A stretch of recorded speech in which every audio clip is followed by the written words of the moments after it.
Bueno, para continuar, les quiero presentar a Martín Barriuso. Martín es fundador de PANA, ¿verdad? Un club social de cannabis en el País Vasco, que funciona en el País Vasco, y es expresidente de las federaciones y asociaciones de clubes en España. Así que, todo tuyo.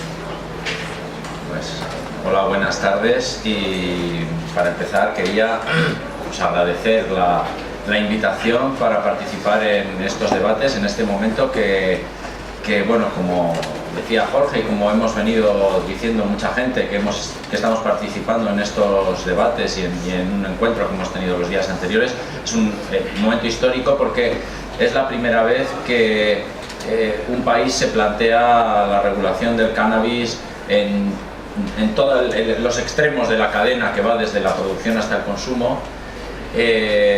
Hasta ahora hemos tenido intentos parciales, incompletos, incluso incongruentes, y bueno, todavía veremos cómo acaba esa ley, ese proyecto de ley. Hay muchas interrogantes, pero desde luego el hecho de que se haya puesto encima de la mesa la cuestión y que el Estado uruguayo se plantee tomar las riendas de un asunto en el que hasta ahora hay una especie de silencio impuesto con una especie de tablas de la ley que son los tratados de la ONU que se nos han lanzado a la cabeza y que parece que son como una losa que no se puede levantar, pues realmente es un momento importante. A mí me hace mucha ilusión poder de alguna manera también participar aportando ideas y cuestiones en este momento, porque hay movimiento antiprohibicionista desde hace mucho. El prohibicionismo es una ideología que hunde sus raíces en el puritanismo del siglo XIX, y el actual sistema de prohibición viene desarrollándose además en una dimensión internacional desde 1909, nada menos. Llevamos más de un siglo de prohibición y ha habido a lo largo de todo este tiempo muchísimos intentos de crítica, de reforma de esas políticas. Y sin embargo, hace ya mucho que nadie ha planteado la cuestión como está en estos momentos sobre la mesa, y por eso quiero felicitar a la sociedad y a los legisladores y al gobierno de Uruguay por este desafío que se está afrontando, que solamente por el hecho de afrontarlo ya tiene un gran valor para el resto. Sobre todo para quienes estamos intentando desarrollar modelos alternativos en ambientes absolutamente hostiles y donde nuestros gobernantes parece que viven en otra galaxia. Entonces, en ese sentido, me alegro por eso, como digo, de estar aquí, además en una ciudad y en un país donde me siento muy a gusto, porque yo soy también de un país chiquito, muy verde y con vacas, y además acabo de ver un cartel ahí anunciando cursos de euskera, de lengua vasca, con lo cual ya me siento casi como si estuviera por allá. El cannabis se consume en la península ibérica desde el Neolítico.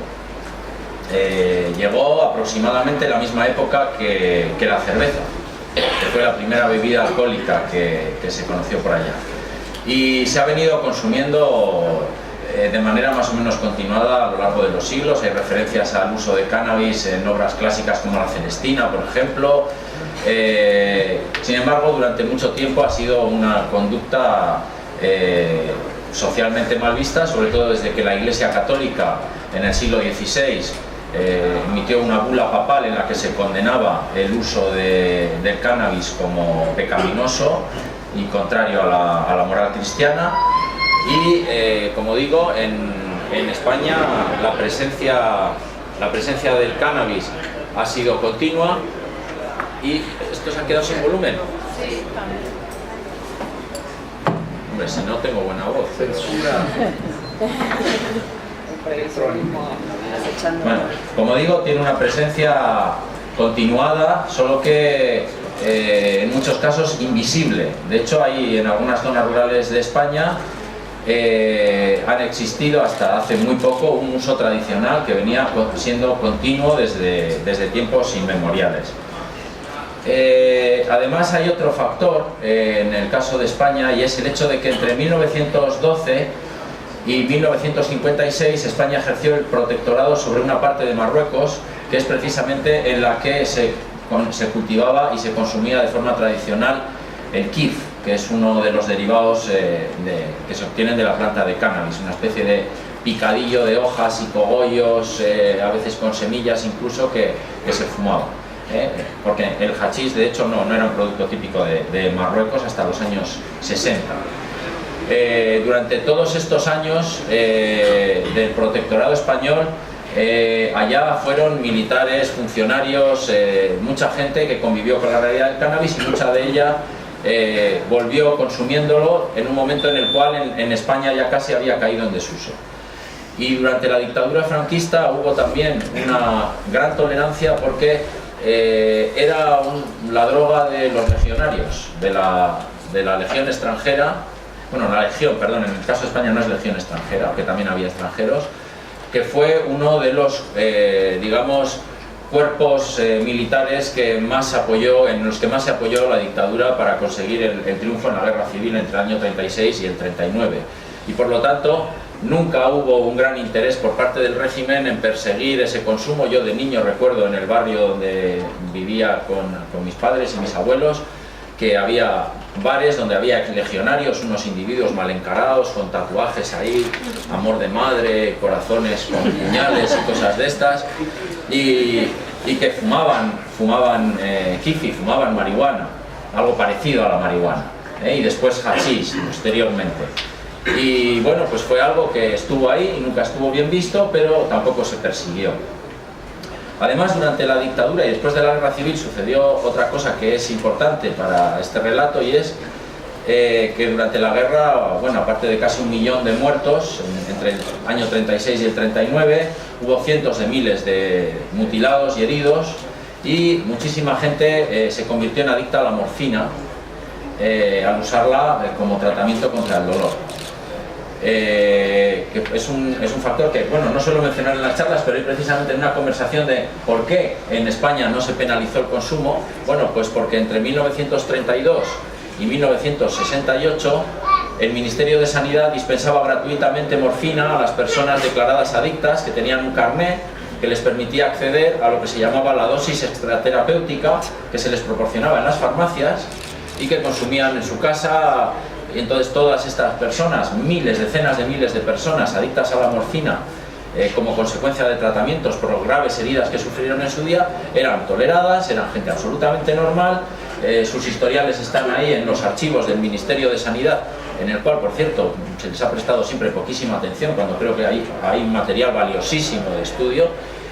Y lo que sucedió es que, como digo, eso fue hasta el año 68, porque en el año 67 España firma la Convención Única de Estupefacientes de la ONU del año 61. Con 6 años de retraso, el régimen decide unirse, y un año después se acaba el periodo de adaptación y se cierra el grifo de la morfina.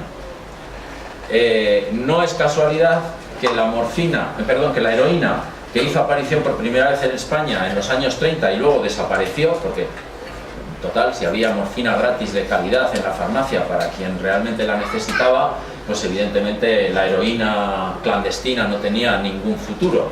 Sin embargo, en el momento en que desaparece la morfina de las farmacias, entra la heroína, y coincide también que se elabora ya en el año 73, en ese periodo, en esos 4 o 5 años posteriores, se elabora el Código Penal, en el que ya se incluye en su fórmula actual el delito de tráfico de drogas, y inmediatamente se plantea la cuestión de qué hacer con las personas usuarias, entre las cuales había algunos usuarios de morfina que se habían pasado a la heroína. Bueno, pues la visión que tenían los jueces en aquel momento, jueces muy conservadores, no para nada benevolentes con el uso de drogas desde ningún punto de vista. Sin embargo, consideraba que las leyes antidrogas se hacían precisamente para proteger a los adictos de ser manipulados, de ser utilizados por su adicción, y de que se trataba de evitarles una situación todavía peor que la que tenían. Y por eso, en el año 74, es decir, en el mismo año en el que se aprueba en Uruguay la ley de drogas, que creo que sigue aún en vigor, en el mismo año el Tribunal Supremo estipula que no es delito el consumo de ninguna droga. Es decir, que hay una historia paralela ahí entre Uruguay y España, es que en el mismo año se establece que el consumo de drogas no es un delito. Allá, igual que acá, nadie reguló eso en diversos aspectos que quedaron allá en la incertidumbre, porque lo que ha sucedido durante mucho tiempo es que los legisladores se han resistido a regular porque no quieren abrir ninguna puerta. Es decir, la judicatura no quiere criminalizar a las personas usuarias, pero el poder político no quiere concederles ningún derecho estable, nada a lo que se puedan agarrar, de manera que la despenalización queda sujeta siempre al criterio del juez de turno, del policía de turno. Nunca se ha establecido una cantidad clara a partir de la cual haya un delito, nunca nadie ha dicho cuántas plantas puede uno tener sin estar incurriendo en un delito, a pesar de que en la doctrina sobre la despenalización que va desarrollando el Tribunal Supremo en los años posteriores, queda claro que no solamente se despenaliza el consumo, sino los actos preparatorios, porque se considera que si una conducta no es delictiva, todo lo necesario para llevarla a cabo tampoco puede serlo. Y por lo tanto, no puede ser delito cultivar para el propio uso, no puede ser delito almacenar una cantidad destinada al propio uso. El problema es que jamás eso llegó a concretarse en una ley. Y así pues fueron pasando los años y las décadas. En el año 92 se aprueba la llamada Ley de Seguridad Ciudadana, que es heredera de otras dos leyes anteriores. Una se llamaba Ley de Vagos y Maleantes y la posterior se llamaba Ley de Peligrosidad y Rehabilitación Social, que estaban destinadas a la persecución y tratamiento obligatorio de alcohólicos, prostitutas, vagabundos, consumidores de drogas ilícitas y gentes de mal vivir en general. Homosexuales también. Bien, curiosamente han ido saliendo de todas esas categorías que se reprimen casi todos los grupos a los que se perseguía en la Ley de Vagos y Maleantes y en la de Peligrosidad Social. De hecho, ahora ya tenemos en España hasta una ley que permite el matrimonio entre personas del mismo sexo. La prostitución se despenalizó completamente y hoy en día el vagabundeo no conlleva sanción. En todo caso, se intenta convencer a los vagabundos para que, sobre todo en invierno, vayan a algún sitio a dormir en lugar de dejarlos morirse en la calle. Es decir, ha cambiado la actitud. Sin embargo, de todas esas conductas, la única que se sigue reprimiendo, aunque no constituya delito, es el consumo de drogas, que se sanciona con multas entre 300 y 30.000 euros. Bueno, una barbaridad en pesos, ahora no me sale la memoria de la operación. Bueno, entre 7.500 y algunos cientos de miles de pesos. Además de la incautación de la sustancia, puede conllevar retirada del permiso de conducir, de la licencia de armas y no sé si alguna otra cosa más. Bien, eso motivó esa ley. Esa ley se hizo en respuesta a la alarma social que había ante el consumo de heroína callejero y la presencia de pequeños traficantes por la calle. Había muchos robos de adictos que querían poder pagarse su dosis porque no podían costeársela. Había una gran alarma social y la respuesta fue el sancionar el consumo y la tenencia en lugares públicos para intentar frenar por otra vía ese pequeño tráfico. Esa ley provocó una reacción entre las personas usuarias de cannabis. De hecho, es el momento en el que surgen las primeras asociaciones de personas usuarias de cannabis, porque eso se hizo para perseguir a los pequeños camellos que intentaban camuflarse de consumidores, y en realidad en el 98% de los casos, o el 95%, las sanciones van contra personas usuarias de cannabis. Y eso además llevó no solamente a la reivindicación, sino a la acción. En realidad en España el movimiento canábico entra al mismo momento en el área del debate y en la de la acción. La asociación ARSEC en Cataluña, la asociación que se llamaba de estudios del cannabis, porque en aquel momento no se les permitía tener el nombre de usuarios de cannabis, pregunta a la Fiscalía sobre esta cuestión de la despenalización. Está despenalizado el consumo, somos consumidores, queremos abastecernos sin recurrir al mercado negro y por lo tanto sin promover el tráfico de drogas, que es algo que se pretende perseguir, y por lo tanto queremos saber si esto sería lícito o no. lo que hicieron fue, dado que la Fiscalía les dijo, bueno, en principio estimamos que no es delito, pero necesitaríamos hechos concretos, pues lo que hicieron fue darle hechos concretos en forma de una plantación con unas 200 plantas de marihuana destinadas a 100 personas, miembros de la asociación, que se comunicó a las autoridades.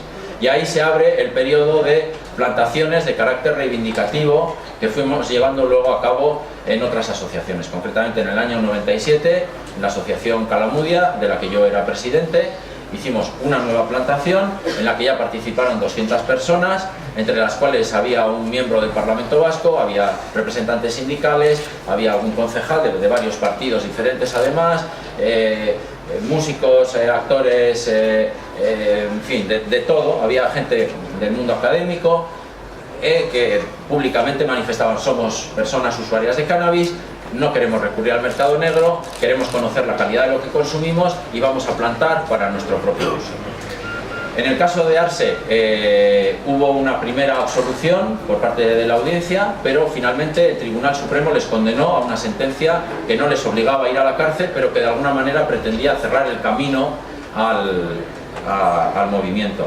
Y lo que hicimos fue no amilanarnos y bueno, hacer, en el caso de Calamudia hicimos 3 plantaciones en el 97, 99 y 2000, y en los 3 casos conseguimos cosechar la marihuana, y de hecho fue la primera vez que una cosecha que un cultivo de marihuana cuya existencia era conocido por las autoridades se podía recolectar. Después de varias intentonas en este plan reivindicativo y digamos ante todo el mundo, como empezamos a ver que casi el peligro mayor eran los ladrones que la policía, decidimos, bueno, seguir haciéndolo con unas garantías de publicidad, digamos, inscribiéndonos como asociación en el registro de asociaciones y dando una serie de pasos, pero con mayor discreción. Y es cuando empiezan a formarse ya a principios de este siglo. En el año 2001 se funda el primer club en Cataluña, y luego al año siguiente crearíamos el primero en el País Vasco, que era BANG, no era PANAG. PANAG surgió, digo, porque a veces nos dicen, ¿quién fue el primero? Pues no sé, fue una cosa así como así a montón, porque además ahora se habla del modelo español, pero hay una cosa que quiero decir, es que no había ningún modelo. La cuestión era, queremos cultivar marihuana para nuestro uso, entendemos que es nuestro derecho, entendemos que es coherente con la legislación vigente y vamos a encontrar la manera de hacerlo. Si queremos que el Estado nos lo permita al estilo de Holanda, es decir, que se venda, que se pueda vender y comprar, va a ser imposible. El derecho español funciona de distinta manera que el holandés. En Holanda existe el principio de oportunidad que permite que determinadas normas legales puedan quedar en suspenso si se considera que es más beneficioso para el interés común. En España prima el principio de legalidad, que significa que la ley se aplica siempre, incluso cuando es contraproducente. Y si se ve durante mucho tiempo que es contraproducente, algún día ya la cambiaremos, pero mientras tanto seguirán cayendo cabezas. Sí, es una característica del sistema español. Muchos jueces incluyen notas en sus sentencias, por ejemplo, ocurrió con la heroína. O jueces que se ven obligados a condenar a entre 3 y 9 años de cárcel a una persona que llevaba 0,25 gramos de heroína que al parecer pensaba vender por ahí. Y incluyen en sus sentencias una nota diciendo: este tribunal se ve obligado a condenar. Y de hecho, bueno, ha habido algunas reformas legales en ese sentido a base de tantas notas al pie por parte de jueces obligados a cumplir el principio de legalidad. Por lo tanto, si España no denuncia los tratados y no cambia el Código Penal, no vamos a poder tener algo parecido. Entonces habrá que inventarse otra cosa. Y surgió la cuestión de los cultivos compartidos, que se basa en una doctrina del Tribunal Supremo, que es el llamado consumo compartido, que consiste en que un grupo de personas usuarias, bueno, ellos usan la terminología adictas, porque cualquiera que consume drogas ilícitas parece que ya es adicto automáticamente, pero bueno, cualquier persona adicta, en el sentido de usuario habitual, si se agrupa con iguales para recurrir a buscar en el mercado negro más barato, por ejemplo, o porque han encontrado algo de más calidad y deciden comprar entre todos para asegurarse la calidad, mientras no haya una difusión fuera de ese círculo, mientras no haya un enriquecimiento con esa conducta, eso no es un delito. El compartir drogas entre iguales y buscarlas y procurárselas conjuntamente no es un delito, y entonces nos basamos en esa sentencia. Y los clubes se fueron construyendo así. Según los fuimos poniendo en marcha, nos vimos obligados a desarrollar toda una serie de protocolos de seguridad, nos tuvimos que dar de alta en la seguridad social, tuvimos que empezar a pagar impuestos, tuvimos que resolver toda una serie de problemas prácticos que nos han obligado a desarrollar todo un código que ahora mismo estamos todavía desarrollando, y que un código de buenas prácticas. Pero rápidamente, porque se me va acabando el tiempo, quiero explicar cuáles son las características principales de este modelo de los llamados clubes sociales de cannabis. Bueno, en primer lugar queremos dejar claro que siempre lo aclaramos, es que nuestra principal enseña en este momento son los clubes sociales de cannabis, porque por ahí hemos conseguido de alguna manera meter la pala en la pared, ¿verdad?, a base de buscar el agujero. Pero creemos que la base es la regulación del consumo individual. Entendemos que el consumo individual tiene que ser debidamente regulado. Una persona usuaria no puede llevar casi 40 años como llevamos sin saber exactamente dónde están las líneas rojas de la ley. Uno tiene que saber en qué momento está entrando en el ámbito de la ilegalidad, cuáles son las circunstancias. Pero en todo caso hemos desarrollado un código, digamos, en torno a lo que, en nuestra opinión, debería ser un club social de cannabis, que al final ha resultado además un artefacto con unas propiedades insospechadas. Nosotros imaginábamos en un primer momento un marco de regulación pues parecido a los que conocíamos, el tabaco, el alcohol, etcétera, pues que se venda en un bar, que alguien lo cultive, nos lo venda, gane dinero con eso.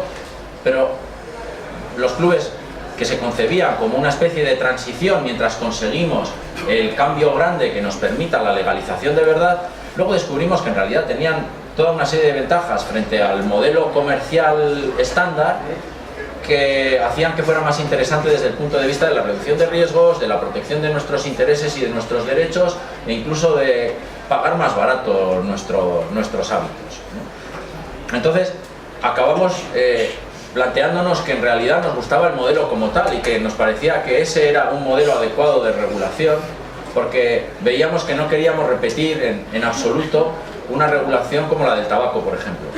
No hemos hecho todo esto para que ahora llegue alguien tipo Philip Morris, cultive la marihuana no se sabe dónde, no se sabe cómo, le añada no se sabe qué, y luego nos oculte las propiedades de eso que nos está vendiendo, mientras amasa grandes cantidades de dinero, parte del cual se gasta en publicidad para intentar alentarnos a consumir más. Ese modelo ya lo conocimos, ya sabemos lo que trae. En el caso del cannabis, que es una sustancia menos adictiva que el tabaco, pues probablemente el desastre sería menor, pero es evidente que el funcionar en base a criterios comerciales y de lucro incrementa el riesgo. Es un factor de aumento de riesgo en relación con el consumo, y por lo tanto entendemos que lo mejor es que la producción y distribución nos la autogestionemos las personas usuarias, que somos quienes mejor vamos a defender nuestros propios intereses, agrupándonos y profesionalizándonos en algunos de nosotros para poder llevar a cabo las tareas que eso requiere.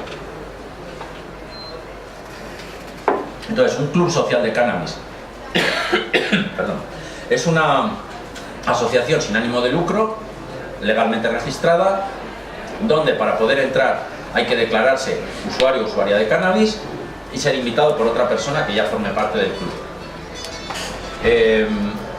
La asociación cultiva, y además entendemos que es un requisito obligatorio desde luego para pertenecer a nuestra federación, que autoproduzca todo lo que necesite para no recurrir al mercado negro. No queremos ser intermediarios del mercado negro. Una de las razones por las que nos pusimos en marcha con todo esto era evitar la incertidumbre y la baja calidad, etcétera, del mercado negro.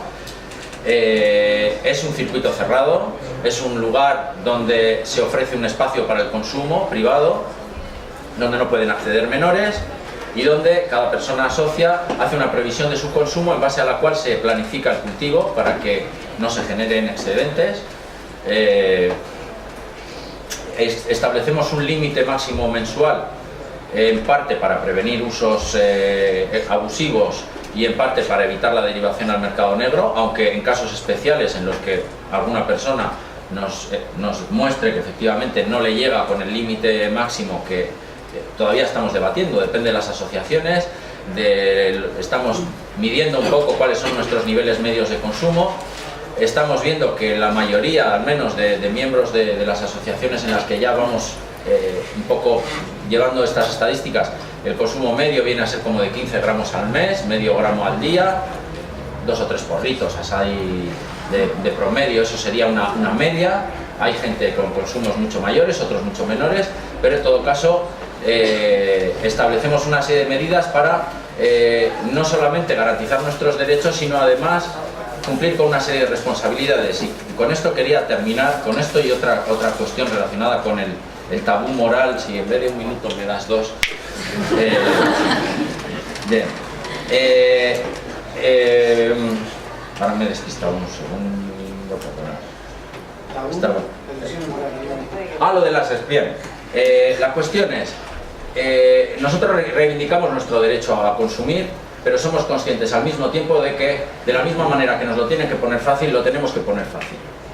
Entonces, estamos creando un modelo en el cual estamos llevando a cabo lo que queríamos, sin obligar al Estado a darse de tortas con las Naciones Unidas. Lo único que le pedimos es que haga una regulación que cabe dentro de lo que ahora mismo hay. No se ha cambiado ninguna ley en España para que hagamos lo que estamos haciendo. Este ha sido un cambio que se ha hecho desde la sociedad civil en contra del poder ejecutivo y legislativo. Ningún gobierno, desde que se instauró la democracia en España, ha tenido arrestos para regular esto. Ha sido a base de sentencias judiciales y de un toma y daca en el que hemos ido ejerciendo lo que yo llamo desobediencia proactiva, que no es voy a hacer esto porque está prohibido, sino voy a hacerlo porque creo que puedo y luego ya veremos si está prohibido o no.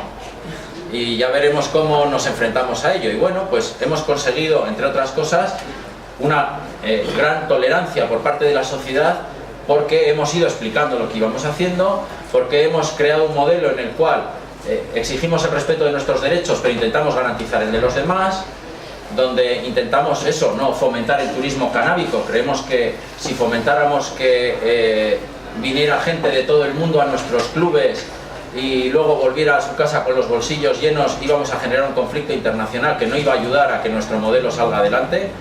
Queremos ser un ejemplo, pero no queremos ser la puerta de escape de nadie. Y finalmente, lo que quería comentar del tabú moral. La prohibición de drogas no es solamente un conjunto de normas legales y de sanciones formales. La prohibición de drogas se basa en tabúes que en algunos casos están muy arraigados. En casi todas las sociedades del mundo existen tabúes en torno a determinadas formas de ebriedad. El problema es que determinados tabúes de las sociedades europeas, norteamericanas fundamentalmente, se han convertido en norma mundial y contribuyen a dificultar la discusión. A la gente, cuando le hablamos de determinadas sustancias, de unas más y de otras menos, se le remueven las tripas, no solamente las neuronas. Este no es un debate solamente de argumentos racionales, es un debate de sentimientos también, y se juega desde el prohibicionismo con los sentimientos. Y además se juega con desventaja porque somos un colectivo estigmatizado, marginado de muchas maneras, y resulta muy difícil romper la invisibilidad. Por eso en este momento, y además en Uruguay, en el proceso en el que estamos viviendo, es fundamental la participación de las personas usuarias a las que precisamente se supone que van dirigidas estas reformas legales. Se tiene que dar voz a las personas usuarias, y para eso se tiene que ayudar a prestigiarlas socialmente, no haciendo que el cannabis parezca algo fantástico. El cannabis puede ser fantástico para algunas personas, puede ser algo terrible para otras. Nuestra defensa del cannabis no se basa en que sea inocuo ni que sea maravilloso. El cannabis es una sustancia comparativamente de bajo riesgo. En toda la panoplia de drogas que tenemos a nuestra disposición es de relativo bajo riesgo, lo cual no significa que exista ausencia de riesgo, pero la inmensa mayoría de personas usuarias de cannabis no tenemos graves problemas derivados, y la mayoría de problemas que tenemos suelen estar relacionados con el estigma y con la situación legal. Hay una minoría que puede desarrollar trastornos psíquicos, sobre todo si está predispuesta. el consumo adolescente precoz entendemos que es un riesgo objetivo y que habría que evitarlo, y por eso entendemos además que nuestro modelo es bueno porque ayuda a separar el consumo de adultos y de adolescentes. Pero al mismo tiempo tenemos que salir dando la cara y diciendo somos gente normal, con nuestros defectos y nuestras virtudes, estamos en todas las capas de la sociedad y ahí lo hemos visto, en cuanto hemos podido abrir la puerta y crear los clubes y la gente ha empezado a venir, ahí hemos visto de todo. Y cuando os digo de todo es de todo, o sea, os pongo aquí a 50 miembros de mi asociación y quedaríais asombrados de la inmensa variedad de gente que hay, de ideologías, de edades, de profesiones y de todo. El cannabis es una sustancia como las demás, tiene sus riesgos y su lado positivo también, y tenemos que poder salir a decirlo. Y por eso hago un llamamiento a que las personas usuarias de cannabis que estéis aquí y las que conozcáis, os organicéis, salgáis del armario, expongáis vuestras razones y reclaméis que se os escuche, porque no estamos pidiendo nada que vaya a perjudicar a nadie, sí algo que nos va a beneficiar a nuestro colectivo y al resto. Vamos a ahorrar costes a la sociedad en una persecución absurda, totalmente contraproducente. Vamos a generar recursos, en nuestro caso estamos generando puestos de trabajo, pagamos impuestos y estamos contribuyendo a informar y a formar. Y por lo tanto creo que es el momento de salir, tomar la palabra, y espero que este proceso que se ha iniciado lo consigáis llevar a buen puerto. Os deseo la mayor suerte y ánimo. Gracias por venir.